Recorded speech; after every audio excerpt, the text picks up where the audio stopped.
नमस्कार दोस्तों, मैं सिद्धेश चौहान और मेरा YouTube channel Chauhan civil engineering में आप लोग का स्वागत है। तो दोस्तों, इस वीडियो में मेन टॉपिक है एक इजराइल का इंटरव्यू कैसे पास करें। आपको मालूम है दोस्तों कि प्लास्टर मेसन का वैकेंसी आया हुआ है, मेसन का वैकेंसी आया हुआ है और टाइल्स मेसन का वैकेंसी आया हुआ है और जिप्सम कारपेंटर का वैकेंसी आया हुआ है। ठीक है दोस्तों, अब जिसमें है कि 1000 टाइल्स का, 1000 जो है कि प्लास्टर मेसन का है। ठीक है, अब दोस्तों इसमें बात ये है कि अगर 1000 है और ज़्यादा आदमी क्या किया है, ऑनलाइन रजिस्ट्रेशन कर दिया है। ठीक है, 2600 वैकेंसी और 6000 आदमी क्या किया है, ऑनलाइन किया है। तो अब सब लोग तो पास नहीं हो गए, तो मेन क्या रीजन है दोस्तों पास होने का क्या है। ठीक है, इस वीडियो में प्लास्टर मेसन का जो है कि इंटरव्यू क्वेश्चन आंसर बताने वाला हूँ।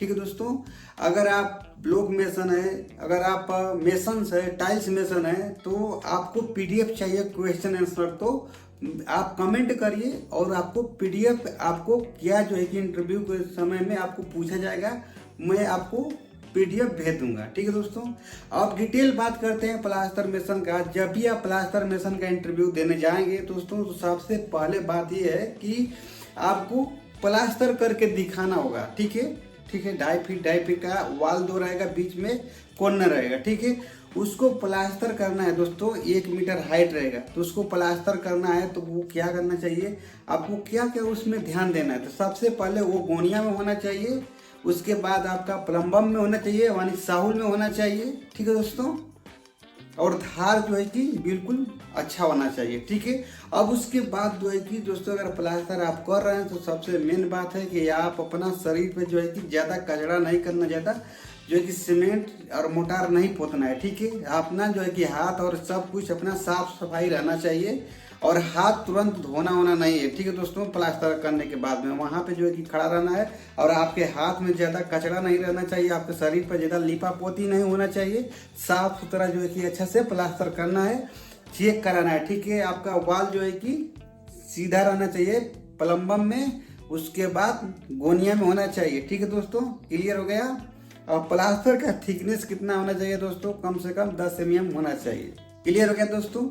अब दोस्तों इंटरव्यू में आपको क्या क्या सवाल पूछ सकता है, अगर इतना करके दिखा देंगे, ठीक है, तो इंटरव्यू में आपसे सवाल पूछेगा। ठीक है, तो पहले आप इतना प्लास्टर करके उसको दिखाना पड़ेगा। और बहुत से कुछ लोग हैं कि जिनको प्लास्टर करना नहीं आता है और वो जो है कि वो भी ऑनलाइन किए हुए हैं। ठीक है, तो सबसे बड़ी बात है कि वो बंदा अगर प्लास्टर नहीं आता है तो आप जो है कि सीख लीजिए। ठीक है, सीख ले किधर जाके आप 10 दिन ट्रेनिंग ले लीजिए। ठीक है, उसके बाद प्लास्टर का इंटरव्यू देने के लिए जाइएगा। अब रही बात, अगर आप सीख ले रहे हैं तो क्या क्या पूछेगा, कौन कौन सा जो है कि सवाल पूछेगा, आपसे सवाल भी पूछेगा दोस्तों, 1 से 2 आपसे सवाल पूछेगा, वो सवाल का आपको जवाब देना है। क्लियर हो गया दोस्तों। तो कौन कौन सा सवाल पूछेगा, वीडियो को स्टार्ट करते हैं। अगर दोस्तों ये चैनल पर नए हैं तो चैनल को सब्सक्राइब कर लीजिएगा और वीडियो को लाइक कर दीजिएगा, क्योंकि मैं ऐसा वीडियो लाता रहता हूँ। ठीक है दोस्तों, तो अभी जो है कि अभी रजिस्ट्रेशन हो रहा है, अभी जो है कि 15 तारीख तक रजिस्ट्रेशन हो जाएगा। 15 के बाद जो है कि आपका NSDC या रोजगार संगम द्वारा आपको कॉल करके बुलाया जाएगा और इंटरव्यू होगा। ठीक है दोस्तों, तो अब बात करते हैं कौन कौन सा सवाल आपसे पूछा जा सकता है। तो दोस्तों आपसे पहला क्वेश्चन आपसे पूछा जा सकता है कि आपने कहाँ कहाँ काम किया है। ठीक है, तो आपको बताना है, ठीक है, कि मैंने जो है कि इंडिया में 4 साल काम किया है प्लास्टर वर्क का। अगर आप विदेश में काम किए तो विदेश में बताना है कि मैंने विदेश में जो है कि 2 साल में, दुबई में 2 साल में, या चाहे सऊदी में 2 साल मैंने प्लास्टर वर्क का काम किया है। ठीक है, और प्रोजेक्ट का नाम बताना है। ठीक है, इतना कुछ बताना है। सही है दोस्तों। उसके बाद दोस्तों आपसे नेक्स्ट क्वेश्चन आपसे पूछा जा सकता है कि प्लास्टर का कॉमन रेशियो क्या होता है, यानी कितना एक का प्लास्टर का मसाला बनता है। ठीक है, तो आपको बताना है कि कॉमन जो रेशियो होता है दोस्तों 1:4 से लेके 1:6 तक। ठीक है, ये कॉमन रेशियो होता है। ठीक है दोस्तों, जैसे एक बोरी जो है कि आपका सीमेंट है तो 4 बैग जो है कि आपका सैंड है, 1 बैग जो है कि आपका सीमेंट है तो 6 बैग आपका सैंड है। ठीक है, ये वाल के लिए होता है दोस्तों। वो क्लाइंट के ऊपर डिपेंड करता है को कितना एक रेशियो बनवा के प्लास्टर करवाना है। ठीक है, वो डिसाइड करता है। ठीक है, तो कॉमन रेशियो कितना होता है, 1/4 से लेकर 1/6 तक कॉमन रेशियो होता है। ठीक है। अब दोस्तों नेक्स्ट क्वेश्चन आपसे पूछा जा सकता है कि प्लास्टर का थिकनेस क्या होता है। अब दोस्तों मैं बता दूं कि जो भी उसमें क्वेश्चन किया जाएगा आपसे बेसिक क्वेश्चन रहेगा। ठीक है, नॉर्मल क्वेश्चन रहेगा जो एक मिस्त्री बता सकता है।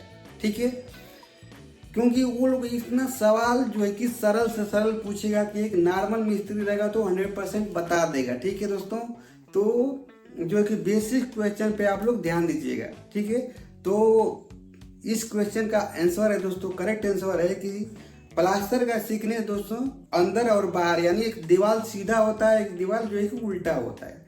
तो एक्सटर्नल के लिए, अंदर का लिए आपका 10 mm तक होना चाहिए और बाहर का दीवार के लिए दोस्तों आपका 15 mm से 20 mm तक होना चाहिए। जो दीवार का यानी वॉल की कंडीशन के हिसाब से, अगर वॉल जो है कि प्लम्बम में है तो इनसाइड जो है कि आपका 10 से 15 mm के बीच में होना चाहिए और आउटसाइड जो दीवार का है वो 15 से 20 mm होना चाहिए।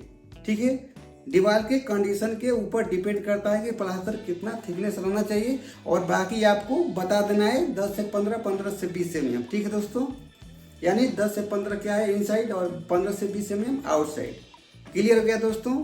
अब दोस्तों नेक्स्ट क्वेश्चन आपसे पूछा जा सकता है कि प्लास्टर करने से पहले आपको क्या करना चाहिए। ठीक है, तो ये जो क्वेश्चन है बहुत ही इम्पोर्टेंट है, प्लास्टर करने से पहले क्या करना चाहिए। ठीक है दोस्तों, तो इसका करेक्ट आंसर है कि प्लास्टर करने से पहले जो है कि दीवार का जो है सरफेस प्रिपरेशन करते हैं।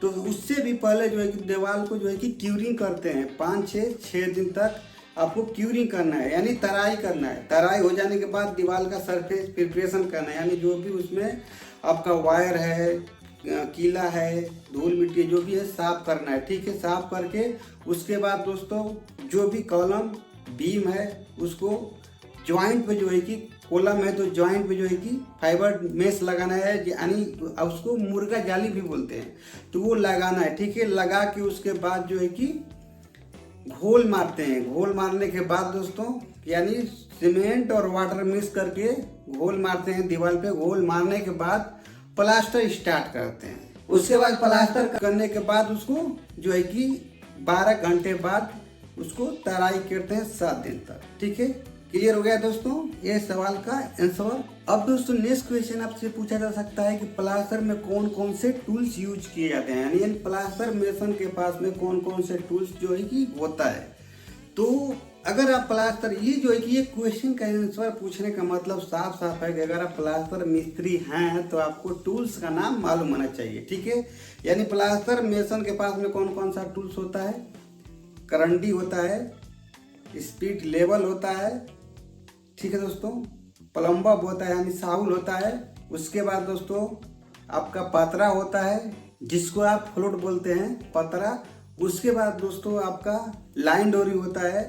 उसके बाद दोस्तों मेजरिंग टेप होता है। उसके बाद दोस्तों ब्रश होता है, ETC होता है। ठीक है, आप इतना आपको बता देंगे तो वो जो है कि क्लाइंट आपको समझ जाएगा कि आपको जो है कि टूल्स का नाम मालूम है। क्लियर हो गया दोस्तों।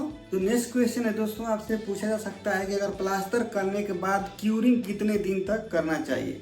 तो इसका करेक्ट आंसर है दोस्तों, आपको बताना है कि प्लास्टर करने के बाद जो है कि प्लास्टर होने के 12 घंटे बाद क्यूरिंग जो है कि 7 दिनों तक करना चाहिए। ठीक है दोस्तों, 7 दिनों तक उसको पानी का छिड़काव करना चाहिए, यानी क्यूरिंग करना चाहिए। क्लियर हो गया दोस्तों। नेक्स्ट क्वेश्चन आपसे पूछा जा सकता है कि प्लास्टर का सेटिंग टाइम क्या होता है। तो दोस्तों आपको बताना है कि प्लास्टर का जो है कि सेटिंग टाइम जो होता है, इनिशियल टाइम जो होता है 30 मिनट दोस्तों, और जो है कि फाइनल जो सेटिंग होता है वो 10 घंटे तक होता है।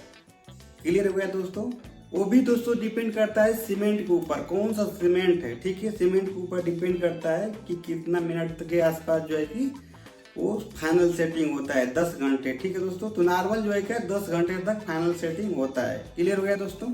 अब नेक्स्ट क्वेश्चन आपसे पूछा जा सकता है कि प्लम्बर का यूज प्लास्टर में किस लिए किया जाता है। तो इसका करेक्ट आंसर है दोस्तों कि प्लम्बर का यूज जो है कि यानी साहुल का यूज है कि प्लास्टर जो कि वर्टिकल में है, यानी प्लास्टर जो है कि सीधा है कि नहीं है, वर्टिकल में है कि नहीं है, इसीलिए प्लम्बर का यूज किया जाता है। क्लियर हो गया दोस्तों। और स्पीड लेवल का भी यही मतलब है कि वाल जो है कि सीधा है कि नहीं, लेवल में है कि नहीं है, ये जो है कि यूज किया जाता है। तो दोस्तों वीडियो अच्छा लगा तो वीडियो को लाइक करिएगा और चैनल पे नया है तो चैनल को सब्सक्राइब कर लीजिएगा और इंटरव्यू क्वेश्चन के लिए आप कमेंट करिए, आपको PDF में भेज दूंगा। फुल वीडियो वॉच करने के लिए धन्यवाद दोस्तों।